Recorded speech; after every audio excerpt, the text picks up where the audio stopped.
ঝাড়খণ্ড যে আন্দোলন চলছিল ছাত্রদের, হেমন্ত সোরেনের আশ্বাসে এবং পরীক্ষা বাতিল করে দেওয়া, এই আশ্বাস এবং তদন্ত হবে, ছাত্ররা অবরোধ তুলে নিলেন, অনশন অবরোধ তুলে নিলেন। ঝাড়খণ্ডের মুখ্যমন্ত্রী আশ্বাস দিলেন আজকে, এটা তো এক সপ্তাহ দু সপ্তাহ আগে করতে পারতেন। এত ড্রামা করা, এত অত্যাচার করা ছাত্রদের উপরে কী দরকার ছিল? এটা তো ছাত্রদের অধিকার আছে, তাদের ভবিষ্যৎ নিয়ে কেউ চিনিমিনি খেলবে, ওরা তো চুপ করে থাকবে না। তো এই যে উৎপাত করার সুযোগ দেওয়া হয়েছে, তারা তো শান্তিপূর্ণভাবে আন্দোলনও করেছে। যাই হোক, সরকার তো কথা দিয়েছে, সরকারের কথা রাখার দায়িত্ব, যাতে আবার ছাত্রদেরকে রাস্তায় নামতে না হয়। এর আগেও আমরা দেখেছিলাম হাতে নাতে ঘুষ নেওয়ার জন্য ধরা পড়ছে।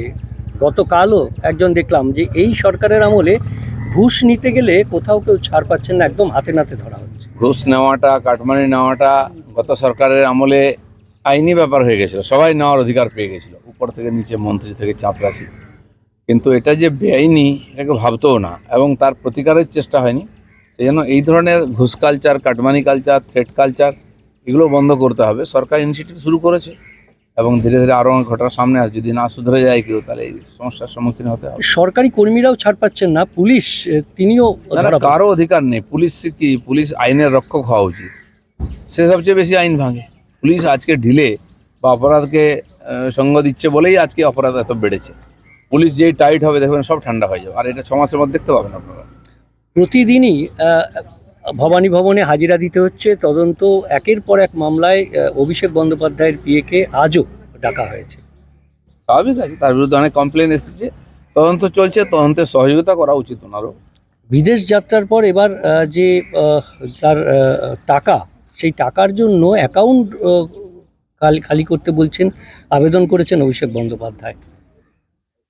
কোর্ট ওনাকে বিদেশে যাওয়ার অনুমতি দিয়েছে, তারা এটাও ভেবে দেখবেন যে কি সহযোগিতা করা উচিত, কি করা উচিত। তো উনি তো বলতেন বেতন নেন না, কোনো ইনকাম নাই, কিছু নাই, তো বিদেশ কি করে যান? এত টাকা পয়সা আসে কোত্থেকে, কে দেয় টাকা? এটা ওটা প্রশ্নের ব্যাপার। কীর্তি আজাদ তিনি রিভলভার রাখার লাইসেন্স চাইতে চলেছেন, কারণ তিনি বলছেন যেভাবে ডিম ছোড়া হচ্ছে তার জন্য, তার সেফটি পারপাস, তিনি সিকিউরিটির জন্য তিনি বন্দুক রাখতে চান এবং তার জন্য ডিমের ভয়ে অনেকে পশ্চিমবঙ্গে ছাড়া হয়ে গেছে, উনিও পশ্চিমবঙ্গে ছাড়া হয়ে গেছেন।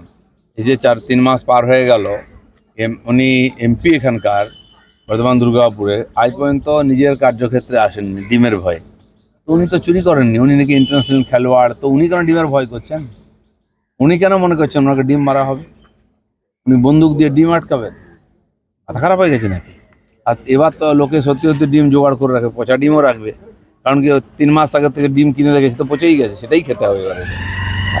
বাঁকুড়ায় ককরোচ জনতা পার্টির সঙ্গে গতকাল দেখলাম যে আমরা সিপিএমের নেতৃত্ব তারা গেছিলেন, আজ কংগ্রেস নেতৃত্ব বাঁকুড়ায় যাচ্ছেন, কী বলবেন? যে কোনো জায়গায় যেতেই পারেন ওনারা। ককরোচ মকরোচ রাতারাতি কোথার থেকে বেরিয়ে আসে? কমিউনিস্টদের মাথায় এসব আসে, তারাই আরশোলা, তারাই ছারপোকা, তারাই তৈরি করে আর সারা দুনিয়ায় উৎপাত করে। ওদের হাত ধরেই এ ধরনের যারা অ্যান্টি ন্যাশনাল, অ্যান্টি সোশ্যাল, তারাই এসে এখানে আন্দোলনের নামে সমাজে উৎপাত তৈরি করে। আর দিল্লিতে এক্সপেরিমেন্ট হয়েছে, দেখা গেছে এখন যারা লাফিয়েছিল তারা ভুগছে। তো পশ্চিমবাংলার সরকার আছে সতর্ক, খেয়াল রাখছে, এ ধরনের কোনো রকম অশান্তি, আইন শৃঙ্খলা সমস্যা কাউকে করতে দেওয়া হবে না।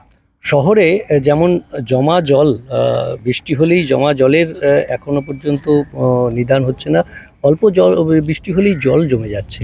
এ তো একদিনের সমস্যা নয়, বছর বছরের সমস্যা, সমাধান করতেও সময় লাগবে। আমাদের সরকার কাজ শুরু করতে করতেই বৃষ্টি নেমে গেছে এখানে, কেন এগুলো পার্মানেন্ট সমস্যা। কলকাতার ভিতরেও অনেক বড় বড় পুকুর ছিল, ধীরে ধীরে সব বুঝিয়ে ফেলা হয়েছে। বৃষ্টি হয়ে গেলে জলটা যাবে কোথায়? চারিদিকে বাড়ি হয়ে গেছে, ড্রেন যা আছে সাফিসিয়েন্ট নয়, আশেপাশে গঙ্গা বা জলা আছে, সেখানেও জল যেতে পারে না, হাইট কম বলে। তো ফলে এর পার্মানেন্ট সলিউশন করতে কয়েক বছর লাগবে। তো সরকার দেখে নিচ্ছে এবারে মাপ যোগ করে কোথায় কোথায় কী কী সমস্যা হয়, পরে ধীরে ধীরে তার সমাধানের চেষ্টা করা হবে। বিপজ্জনক বাড়ি ভেঙে একজন মারা গেছে বলে শোনা যাচ্ছে এবং আটক ছিলেন। কলকাতায় বিপজ্জনক বাড়ি একটা সমস্যা। কলকাতা এটার পুরনো সমস্যা। পুরনো বাড়িগুলো, যে বাড়িগুলো ভেঙে ফেলা উচিত, খালি করা উচিত, করা হয়নি, অবৈধভাবে লোকেরা সেখানে থাকছে। আর এই ভেঙে পড়ার জন্য কি হচ্ছে, তারাও ক্ষতিগ্রস্ত হচ্ছে, আশেপাশের লোকের উপরে, আশেপাশের বাড়ির উপরে এ ধরনের সমস্যা আসছে। সেই জন্য ইমিডিয়েট, বিশেষ করে এই ধরনের বৃষ্টি লাগাতার হলে, প্রত্যেক বছর বৃষ্টিতে একাধিক বাড়ি ভেঙে ফেলে ঘটনা হয়, তো এই বৃষ্টি বাদলা শুরু হলে তো বাড়িগুলো কমপক্ষে খালি করা উচিত, নাহলে দুর্ঘটনা ঘটবেই। এবং যত এই ধরনের বাড়ি চিহ্নিত করে সেখানে লিখে দেওয়া উচিত যেন কেউ না থাকে, এবং যত সম্ভব তাড়াতাড়ি এগুলো ভেঙে ফেলার দরকার। দাদা, পুরসভা দুর্নীতি নিয়ে তদন্ত শুরু হয়েছে।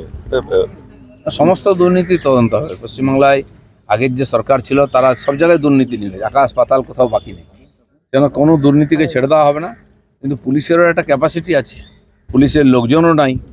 তো সে যেন যেমন যেমন সুযোগ সুবিধা আসবে, যেমন যেমন কমপ্লেন আসবে, তার সমস্ত কিছু ইনকোয়ারি হবে। ঠিক আছে, হিন্দি